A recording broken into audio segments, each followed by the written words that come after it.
Jharband block अंतर्गत सरगुल सिमुलीखोल ठारे मां सिमुली खुलिएन युवक संघ आनुकूल्य वृक्षरोपण कार्यक्रम अनुष्ठित हो जाइछि।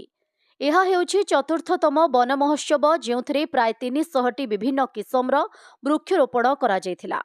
एथिरे युवक संघर रमेश गजाकुस, वरुण पांडे, देवानंद बरिहा, प्रकाश बाग, ताराचंद्र बरिहा, सनातन पांडे, नारायण पटेल, त्रिलोचन पांडे, गोविंद लुहुरा, किशोर डनसना, विजय बाग, आशीष बंछोर, रजत लुहुरा, नव बाग, मित्र बाग, किशोर लुहुरा, विद्याधर षंढ, सुमित पटेल, गुलशन नायक, रिंकू प्रधान, लेनिस साहू, दिनेश राउत, किशन कंध, जोगेन्द्र महापात्र, किशन दास, जोश कुमार साहू, रंजन माझी, भावानारायण साहू, तेजराज साहू, दिव्य साहू, साधु बंछोर, आषाढ़ बरिहा, लीलेन्द्र साहू सदस्य वृंद वृक्षरोपण करथिले। कुलमणि बाग, अजित साहू, विनोद बिहारी बाग प्रमुख जोग देइथिबा बेले उक्त कार्यक्रम रे झारबंद वनपाल गिरिराज कुंभार एवं स्वेच्छासेवी दुर्योधन पांडे सामिल होई सहयोग करथिले।